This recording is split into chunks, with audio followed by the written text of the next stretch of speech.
মন খারাপের ওষুধ হিসাবে আমি এবার বেছে নিয়েছি মন্দির নগরী মায়াপুরকে। যখনই আমাদের মন খারাপ থাকে তখনই আমরা ছুটে যাই মায়াপুরে। এই মায়াপুর এমনই একটি জায়গা যেখানে গেলে মন আর শরীর দুটোই ভালো হবে। তবে হাতে রয়েছে একদিনেরই ছুটি, কোনো ব্যাপার না। দিনের দিনই মায়াপুর ঘুরে আবার কিভাবে বাড়ি ফিরে আসবে সেই তত্ত্বই থাকছে আজকের ভিডিওতে, তাও আবার একদম কম খরচে। কলকাতা থেকে 58 টাকা খরচ করে আমরা চলে গেলাম কিন্তু মায়াপুর। তাহলে হাতে যদি একদিনেরই ছুটি থাকে আর ভাবছো যে মায়াপুর যাবে, তাহলে ভিডিওটা পুরোটা দেখতে থাকো। গুড মর্নিং বন্ধুগণ, আর একটা নতুন ব্লগে সবাইকে স্বাগত। আজকে আমাদের গন্তব্য মায়াপুর। যখনই আমাদের মন খারাপ থাকে তখনই মনকে ভালো করতে আমরা ছুটে যাই মায়াপুরে। আজকে হচ্ছে 21শে এপ্রিল, এখন সময় হয়ে গেছে 7:35, আর আমরা এখন দাঁড়িয়ে আছি শিয়ালদহ স্টেশনের বাইরে। তো আমাদের ট্রেন রয়েছে এখান থেকে 7:52, 31819 কৃষ্ণনগর গ্যালোপিন লোকাল। এই 7:52 আগেও অনেকগুলো ট্রেন রয়েছে আর পরেও রয়েছে 9:48 এসি লোকালও ছাড়ে কৃষ্ণনগর। ভাড়াটা অনেকটা বেশি, একজনের 140 টাকা করে, আর আমাদের এই লোকাল ট্রেনে ভাড়া পড়ছে একজনের 25 টাকা করে। তোমরা চাইলে এসি লোকালেও যেতে পারো। এই কৃষ্ণনগর যাওয়ার জন্য যেমন শিয়ালদহ থেকে ট্রেন রয়েছে, তেমন হাওড়া থেকেও কিন্তু ট্রেন রয়েছে। তো হাওড়া থেকে যেতে গেলে তোমাদের নামতে হবে নবদ্বীপ ধামে। আর যেহেতু আমার বাড়ির কাছ থেকে শিয়ালদহটা বেটার হয়, বেটার অপশান আমার কাছে, তাই আমি সবসময় শিয়ালদহ থেকেই জার্নি করি। চলো তাড়াতাড়ি যাওয়া যাক। প্ল্যাটফর্মে ট্রেন দিয়ে দিয়েছে, এখান থেকে দীর্ঘ প্রায় 2.5 ঘন্টার মতো জার্নি রয়েছে। তো অ্যাপসে মোটামুটি দেখাচ্ছে 2 ঘন্টা 18 মিনিট সময় লাগবে। তো তাড়াতাড়ি যাই।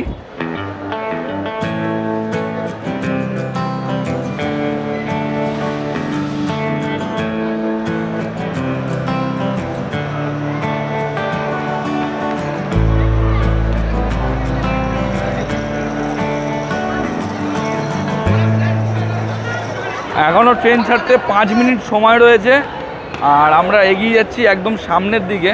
যেহেতু আমাদের কৃষ্ণনগর স্টেশনের সামনের দিক থেকে পার হতে হবে, তাই সামনের দিকে আমরা এগিয়ে যাচ্ছি। ট্রেনে উঠে গেছি, আর এই মুহূর্তে কিন্তু ভালোই ভিড় রয়েছে লোকাল ট্রেনে, বিভৎস ভিড় রয়েছে এখানে।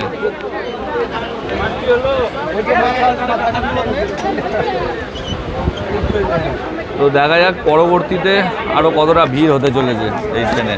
আরেক টাইমে আমাদের ট্রেন ছেড়ে দিল।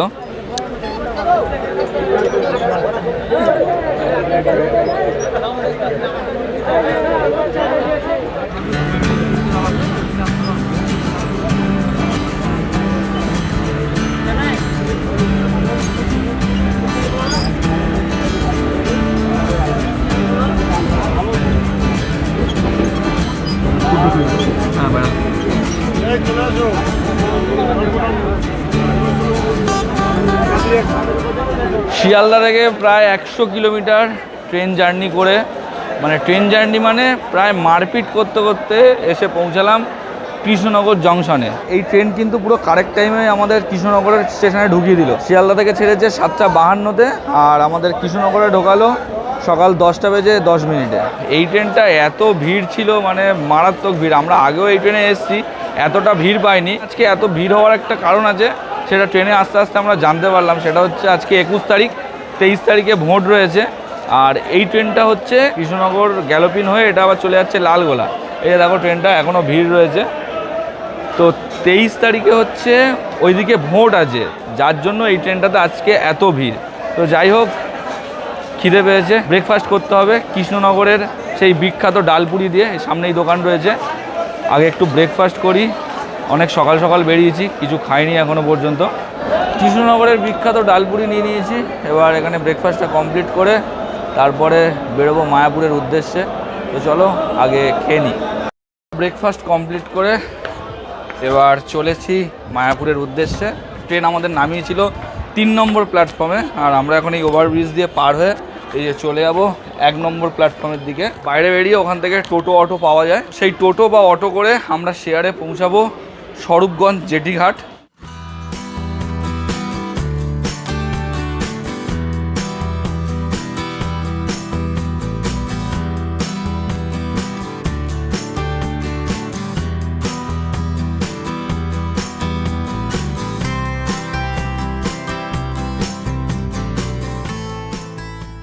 চলে এসেছি অটো স্ট্যান্ডে।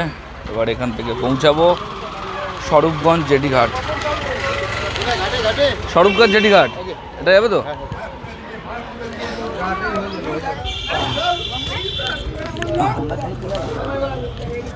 উঠে বসেছি অটোতে।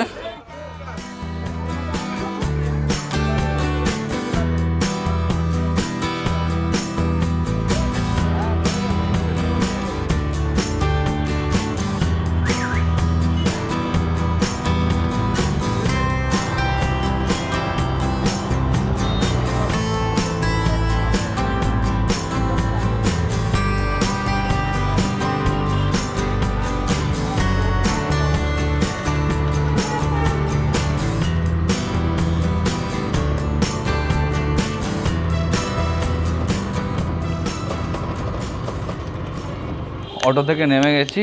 অটো যেখানে নামালো সেখান থেকে একটুখানি হেঁটে যেতে হবে ঘাটের দিকে। আর আমাদের টোটো ঠিক নামালো ওই জায়গায়। ওখান থেকে হেঁটে তোমাদের এই দিক দিয়ে যেতে হবে। অটোতে উঠে অবশ্যই বলবে যে হুলোর ঘাট যাবে, কারণ এখানে দুটো ঘাট আছে। নবদ্বীপ যাওয়ার ঘাট আছে ওদিকে একটা, আর এটা হচ্ছে মায়াপুর যাওয়ার ঘাট। তো এটার নাম হলো হুলোর ঘাট, স্বরূপগঞ্জ হুলোর ঘাট। তো এখান থেকে চলো আমাদের টিকিটটা করে নিই। নৌকা করে ওপারে যাওয়ার জন্য টিকিট কেটে নিয়েছি। প্রতিজন টিকিট লাগলো হচ্ছে 3 টাকা করে। তো আমরা যে কৃষ্ণনগর থেকে আর এই হুলোর ঘাট পর্যন্ত যে অটোতে আসলাম, তো সেই আমাদের অটো ভাড়া পড়লো জন প্রতি 30 টাকা করে। নৌকা দাঁড়িয়ে আছে, এই নৌকা করে আমরা ঠিক ওই পারটা যাব।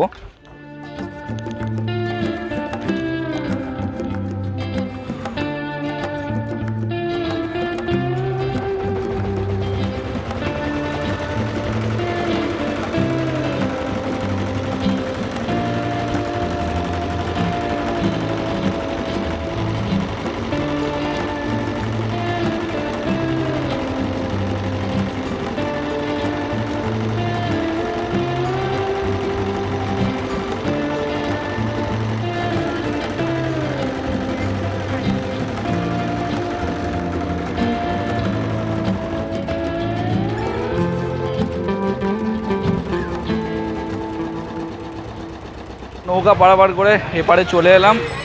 জাস্ট সময় লাগলো 1 মিনিট মতো। চলে এসেছি মায়াপুর। আর এই যে এই রাস্তাটা সোজা চলে যাচ্ছে একদম মায়াপুর মন্দিরের দিকে। কলকাতা থেকে 58 টাকা খরচ করে আমরা চলে গেলাম কিন্তু মায়াপুর। তোমরা এরকমভাবে সহজেই মায়াপুর পৌঁছে যাবে।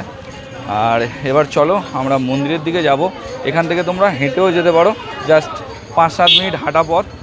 আর এছাড়াও এখানে টোটো আছে, তো 10 টাকা টোটো ভাড়া করে তোমরা পৌঁছে যেতে পারবে মায়াপুর পুরো মন্দিরের কাছে। আমরা হেঁটে যাব কারণ দুপাশে অনেক ভালো ভালো মন্দির আছে। এই মন্দিরগুলো দর্শন করতে করতেই আমরা পৌঁছাবো মায়াপুর মন্দিরের কাছে। আর তোমরা যদি মনে করো যে মায়াপুরে একদিন থাকবে, এই রাস্তার পাশে পুরো রাস্তা বরাবর প্রচুর হোটেল রয়েছে, তোমরা এখানে এসে হোটেল বুক করে নিতে পারো। এছাড়াও যদি তোমরা মায়াপুর মন্দিরের ভেতরে থাকো, তার জন্য তো গদা ভবন ওইসব ভবনগুলো রয়েছে যেখানে আগে থেকে বুকিং করতে হবে, সেই বুকিং করেও তোমরা আসতে পারো। এখন যা দেখতে পাচ্ছি আগের তুলনায় এখানে আরও হোটেল বেড়েছে, প্রচুর হোটেল রয়েছে কিন্তু। মানে তোমরা যদি মনে করো যে মায়াপুরে এসে কোথায় থাকবে, আগে থেকে হোটেল বুক করে আসবে কি না, এই চিন্তাভাবনা করার কোনো দরকার নেই। কারণ তোমরা এখানে আসলে প্রচুর হোটেল রয়েছে, হোটেল বুক করে থাকতে পারবে। হোটেলও রয়েছে, যাত্রী নিবাস রয়েছে। 500 থেকে 1000 টাকার মধ্যে ভালো ভালো রুম পেয়ে যাবে তোমরা। তো চলো এখন আমরা হেঁটে হেঁটে আগে মন্দিরের দিকে পৌঁছাই।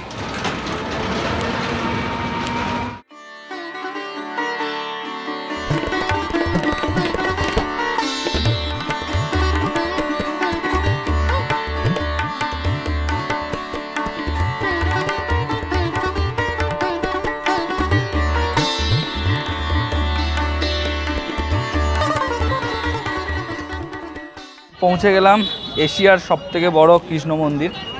এখন যা দেখতে পাচ্ছি বিশাল গরম, কারণ এপ্রিল মাসের 21 তারিখ আজকে, ভালোই গরম রয়েছে। তো এখন প্রথম কাজ হলো এই মন্দিরের গেট দিয়ে এন্ট্রি করব, আর যে প্রসাদের কুপন আছে সেই কুপন কাটবো। এই হলো শ্রী মায়াপুর চন্দ্রোদয় মন্দির।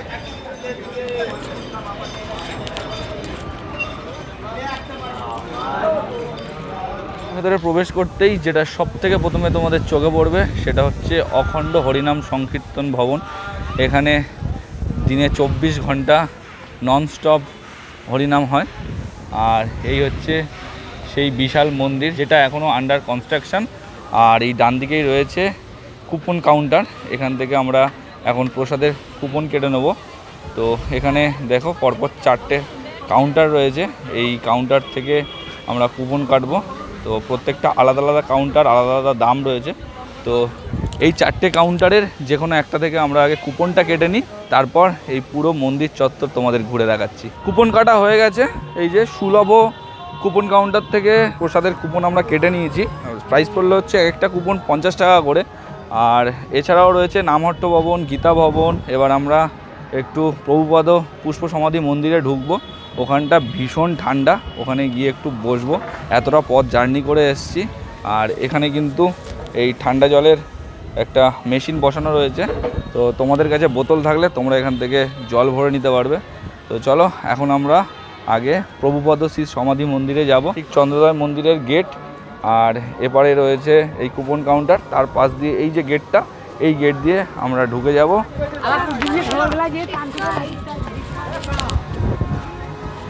ভীষণ সুন্দর লাগছে কিন্তু জায়গাটা।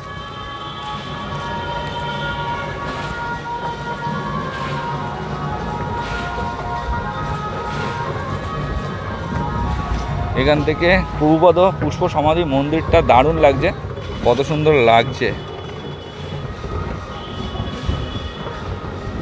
যখনই আসি মায়াপুরে, কখনো ওই মায়াপুর কিন্তু আমি ফাঁকা দেখি না, সব সময় লোকজন ভর্তি দেখি, এত গরমের মধ্যেও। চলে এসেছি পুষ্প সমাধি মন্দিরের সামনে, এটা হলো এন্ট্রান্স গেট। আর এখানে কিন্তু তোমরা বিনামূল্যে প্রবেশ করতে পারবে, কিন্তু প্রবেশ করার আগে তোমাদের এই যে সামনে কাউন্টার রয়েছে দেখো, ওখানে ফোন ব্যাগ কাউন্টারে রাখতে হবে, এখানে জুতো রাখতে হবে, রেখে তারপরে তোমাদের এই মন্দিরে প্রবেশ করতে হবে। ভেতরে কিন্তু কোনো ক্যামেরা ফোন কিচ্ছু অ্যালাউ নেই, কিন্তু ভেতরটা ভীষণ শান্তি। তোমরা আসলে অবশ্যই আগে এর ভেতরে প্রবেশ করো। আর এর ভেতরে ওপরে একটা মিউজিয়াম আছে, সেই মিউজিয়ামের জন্য খালি টিকিট লাগে, কিন্তু ভেতরে ঢুকতে কোনো টিকিট লাগে না। তো চলো আমরা এখানে আগে প্রবেশ করি।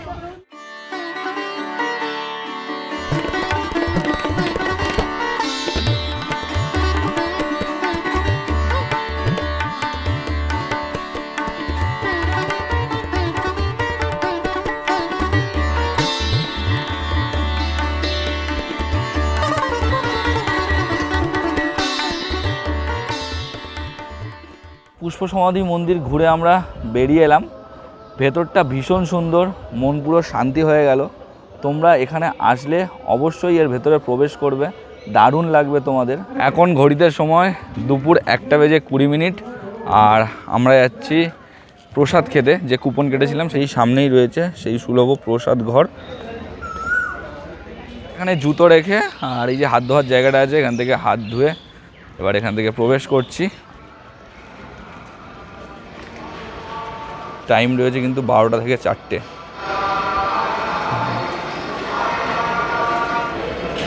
তো এখানে প্রচুর লোক বসে পড়েছে, এবার আমরাও ওই লাইন ধরে বসে পড়বো প্রসাদ গ্রহণ করার জন্য।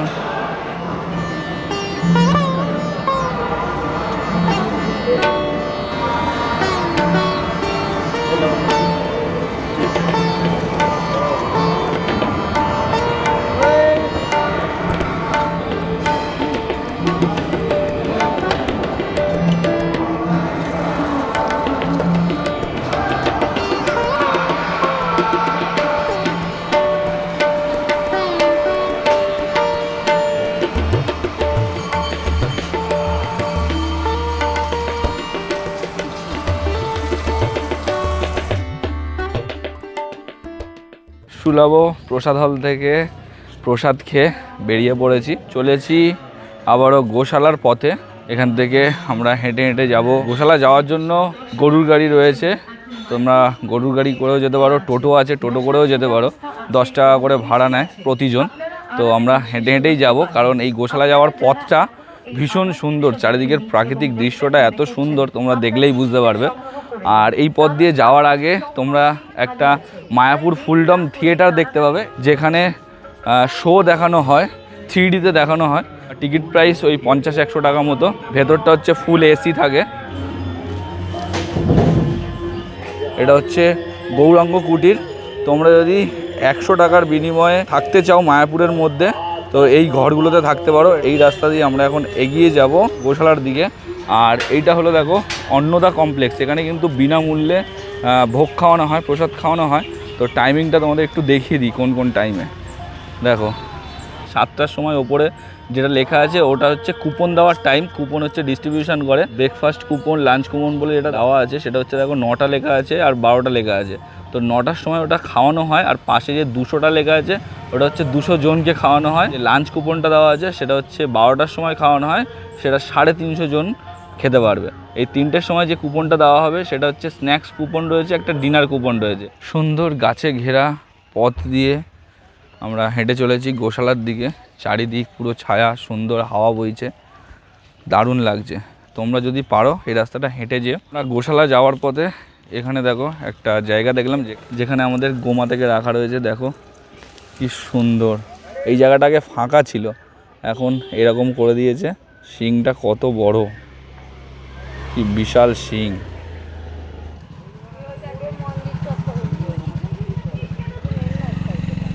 এরকম রাস্তা দিয়ে হেঁটে গেলে এখানে দাঁড়িয়েও এগুলো দেখতে পারবে, কিন্তু টোটো করে, গরুর গাড়ি করে গেলে সেগুলো দেখতে পাবে না। প্রায় 5 মিনিট হাঁটা পথে আমরা পৌঁছে গেলাম গোশালা। এই হচ্ছে গোশালার প্রবেশদ্বার। গোশালায় প্রবেশ করতেই এরকম পরপর স্টলগুলো দেখতে পাবে। দই, ক্ষীর, তারপরে হচ্ছে ঘি, মধু সব পেয়ে যাবে তোমরা। আর এই ওপরে হচ্ছে রয়েছে আমাদের গোমাতা।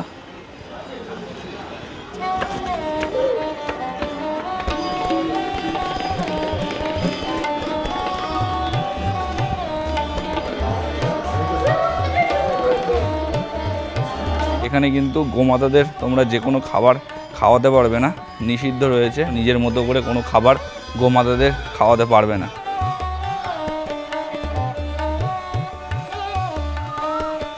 একটা কাউন্টার মতো করা আছে, যদি তোমরা গোমাতাদের কিছু খাবার খাওয়াতে চাও তো ওখানে ওদের খাবার বানানো আছে। তো তোমরা কিছু ডোনেশন দিয়ে ওই খাবার নিয়ে তোমরা গোমাতাদের খাওয়াতে পারো। এখন সময় হয়ে গেছে প্রায় দুপুর 2:25। বেরিয়ে যাবো এখান থেকে, যাব আবার মন্দিরের দিকে। এখন কিন্তু সময় হয়ে গেছে 2:48। আর অন্নদা ভবনের সামনে লাইনও পড়ে গেছে দেখো কুপনের জন্য। হাঁটতে হাঁটতে আবারও চলে এসেছি মন্দিরের সামনে।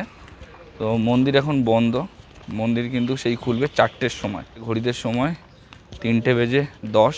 মন্দিরের এই পাশটা আমরা আসলাম আর এসে দেখছি এরকম বড় একটা জায়গা করা, যেখানে প্রচুর চেয়ার পাতা রয়েছে, ওদিকে মঞ্চ করা রয়েছে। জিজ্ঞাসা করে জানতে পারলাম যে এখানে কৃষ্ণ নামগানের একটা অনুষ্ঠান চলছে, যেটা আরম্ভ হয়েছে কালকে থেকে আর এটা চলবে এখনও 7 দিন। আর এটা হচ্ছে বিকেল 5টার পরে আরম্ভ হয়।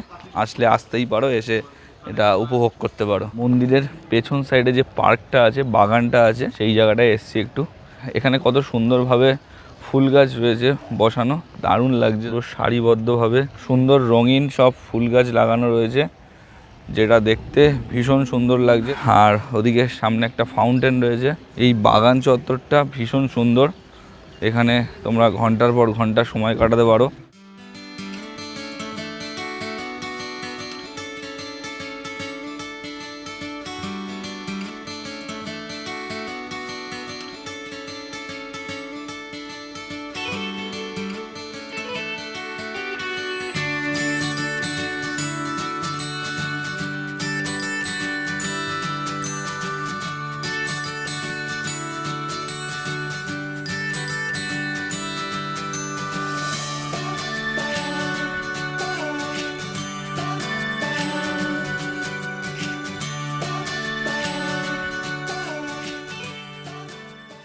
এখন ঘড়িতে সময় 4:01 আর মন্দির খুলে গেছে। এখন আমরা এই জুতো, ব্যাগ, মোবাইল এগুলো রেখে মন্দিরের ভেতরে ঢুকবো, দর্শন করব প্রভুর। তো এই হচ্ছে কাউন্টার, আর আমাদের মোবাইলগুলো এখানে রাখবো, রেখে এই যে সোজাসুজি গেট রয়েছে, তো এই গেট দিয়ে মন্দিরে প্রবেশ করব।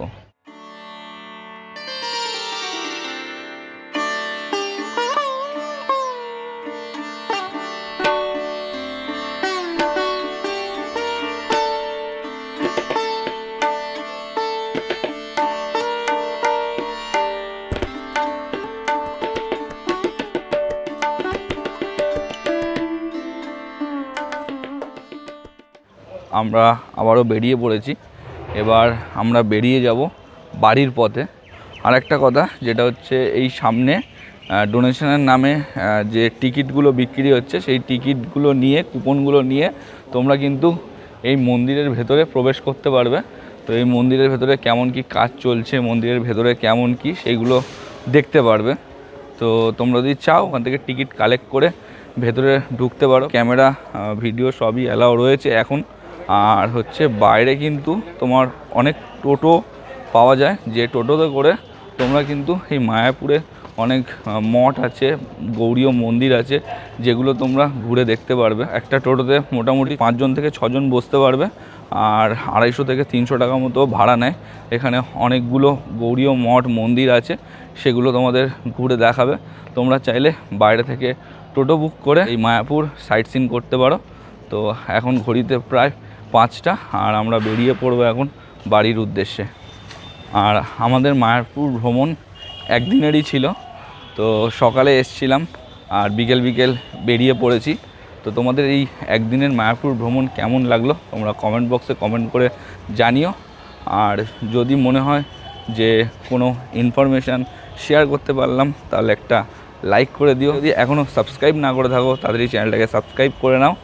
তো দেখা হচ্ছে নতুন কোনো ব্লগে, নতুন কোনো জায়গা নিয়ে। ততদিনের জন্য টাটা, বাই বাই। সবাই সুস্থ থেকো, ভালো থেকো।